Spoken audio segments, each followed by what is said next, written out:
Johnny jatuh cinta pada seorang wanita bernama Vina. Sayangnya, bukan hanya Johnny yang naksir Vina, karena ada banyak pria lain yang juga tertarik pada wanita itu.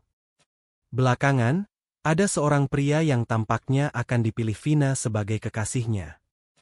Johnny sadar tak akan bisa mendapatkan hati Vina, tapi ia telanjur cinta kepadanya. Johnny kemudian terpikir untuk menggunakan cara gaib demi meraih hati Vina. Namun endingnya sungguh tak terduga dan membuat Johnny sangat menyesal.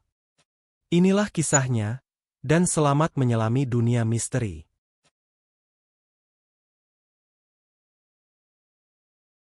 Johnny dan Vina bekerja di perusahaan yang sama. Mereka berteman, namun sejak lama Johnny memendam perasaan pada Vina. Johnny tidak tahu apakah Vina menyadari perasaannya atau tidak. Yang jelas, Johnny selalu berpikir untuk merahasiakan perasaannya pada Vina karena tidak ingin merusak pertemanannya dengan wanita itu. Johnny sadar, Vina adalah wanita cantik yang membuat banyak pria tertarik. Kalau sedang ngobrol dengan teman-temannya, Johnny sering mendengar pria-pria lain juga naksir Vina.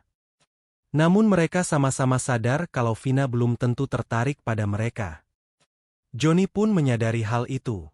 Wanita semacam Vina tentu menginginkan pasangan yang di atasnya, bukan sesama teman kerja yang sama-sama ngekos dengan gaji UMR.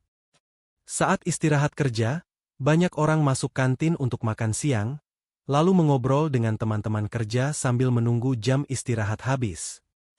Seringkali, Johnny duduk semeja dengan Vina, agar bisa ngobrol dengan wanita pujaannya. Meski hanya sebatas makan bersama di satu meja, sudah membuat Johnny bahagia. Di waktu istirahat itu, Vina kadang bersama temannya, bernama Wati. Berbeda dengan Vina, Wati bisa dibilang tidak menarik bagi kebanyakan pria di tempat kerja mereka. Jika Vina tinggi semampai, Wati bertubuh pendek. Jika para pria menganggap Vina sangat cantik, Wati tampak seperti kutu buku yang tidak tahu cara merawat diri. Wajahnya berjerawat, dan ia biasa memakai kacamata berukuran besar. Setiap berangkat dan pulang kerja, Johnny biasa naik KRL, begitu pula Vina dan sebagian besar teman mereka. Namun, suatu waktu ketika akan pulang kerja, Johnny tanpa sengaja mendapati Vina melangkah bersama Fadil, lalu mereka masuk ke mobil Fadil. Johnny terkejut mendapati hal itu, dan berpikir apakah mungkin Vina menjalin hubungan dengan Fadil? Fadil adalah atasan mereka di tempat kerja. Usia Fadil sebenarnya sebaya dengan usia Johnny atau rata-rata pekerja lain. Namun, Fadil adalah keponakan salah satu petinggi perusahaan. Makanya dia bisa menduduki posisi manajer, tanpa harus repot-repot merintis dari bawah. Besoknya, Johnny membicarakan hal itu dengan beberapa teman dekatnya di tempat kerja. Apakah benar Vina menjalin hubungan dengan Fadil? Teman-teman kerjanya mengatakan iya. Bahkan ada yang mengatakan kalau Vina dan Fadil telah menjalin hubungan sejak cukup lama. Johnny merasa patah hati. Selama ini ia memang menyimpan perasaannya pada Vina, namun entah bagaimana merasa punya harapan selama Vina masih sendiri. Johnny berpikir bahwa selama Vina belum punya pasangan, artinya ia masih punya peluang. Namun, setelah melihat Vina bersama Fadil, Johnny merasa kehilangan harapan. Sejak itu, Johnny menjalani hari-harinya dengan murung. Ia berangkat kerja tanpa semangat, di tempat kerja banyak diam, lalu pulang kerja dengan lesu. Ia seperti baru menyadari bahwa yang selama ini membuatnya semangat masuk kerja karena akan bertemu Vina. Namun sekarang, setelah tahu ia tak mungkin meraih Vina, Johnny merasa tak punya semangat lagi. Suatu sore, saat berdesak-desakan di KRL dalam perjalanan pulang kerja, Johnny tanpa sengaja mendengar orang di belakangnya bercakap-cakap membicarakan pelet. Diam-diam Johnny menyimak percakapan itu, dan merasa menemukan secercah cahaya di tengah perasaannya yang sedang patah hati.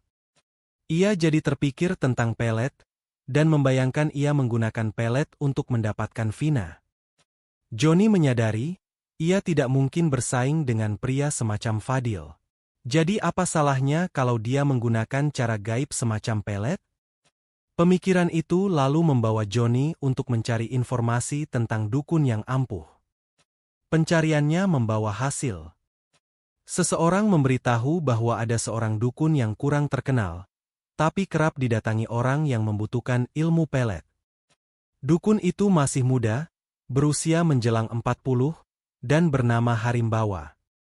Setelah mendapatkan alamat Harimbawa, Johnny pun datang ke rumah dukun itu. Sendirian, ia menemui Harimbawa dan menjelaskan persoalannya. Bahwa dia jatuh cinta pada seorang wanita bernama Vina, namun wanita itu telah menjalin hubungan dengan pria lain. Jadi ia bermaksud memelet Vina agar jatuh hati kepadanya. Harimbawa mengangguk-angguk mendengar penuturan Johnny. Setelah itu, Harimbawa meletakkan 2 wadah di hadapan Johnny. 1 wadah berisi garam, satunya lagi berisi madu. Harimbawa mengatakan, garam dan madu bisa menjadi sarana pelet yang ampuh, tapi juga mematikan. Usai mengatakan itu, Harimbawa mengambil setengah sendok garam, membacakan mantra-mantra, lalu memasukkannya ke dalam gelas teh di hadapan Johnny. Kemudian Harimbawa meminta Johnny meminum teh di gelasnya. Dengan patuh, Johnny meminumnya, dan merasakan teh itu tidak hanya manis, tapi juga sedikit asin. Tapi Johnny menghabiskan teh di gelasnya sampai tandas.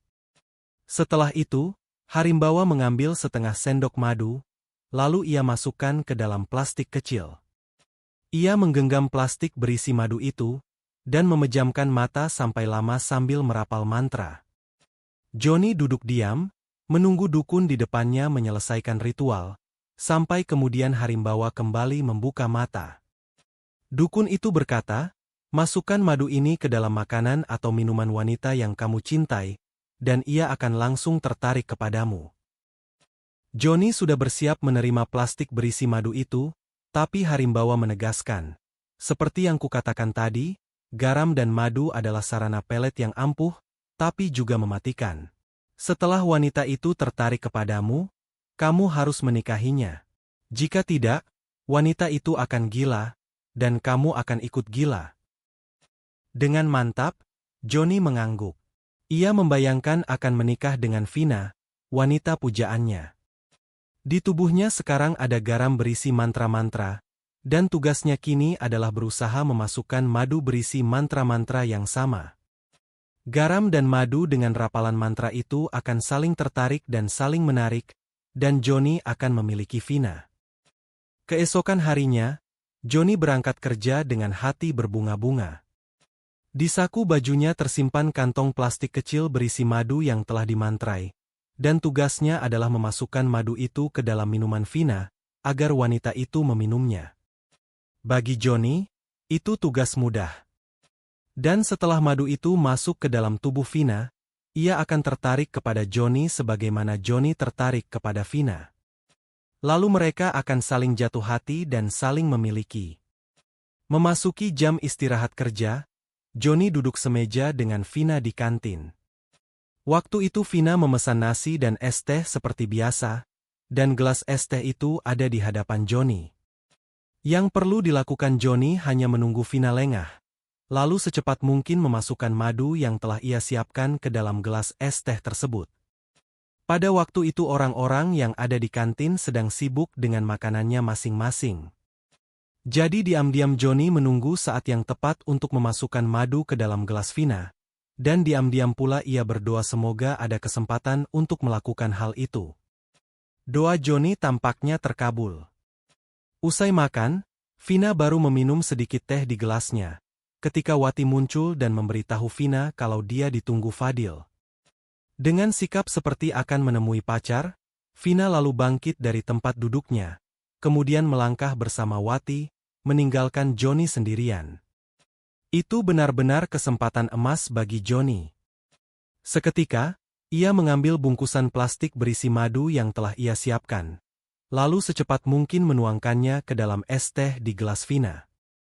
Johnny yakin tidak ada yang melihat aksinya, dan sekarang yang perlu ia lakukan hanya menunggu Vina kembali, dan melihat wanita itu meminum es tehnya.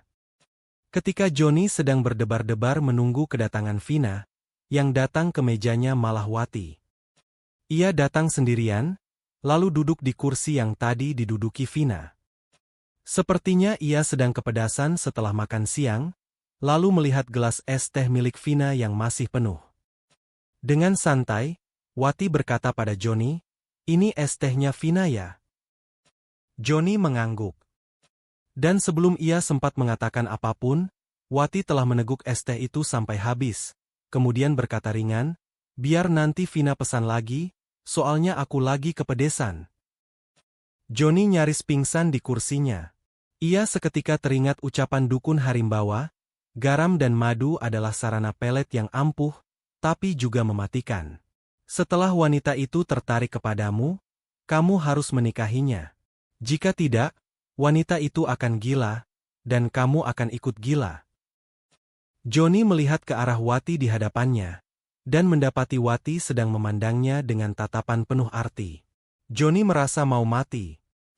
Jangan lupa like, komen, share dan subscribe, agar tidak kena ramuan cinta, dan agar tidak ketinggalan kisah-kisah misteri lain di channel ini. Sampai jumpa di video berikutnya.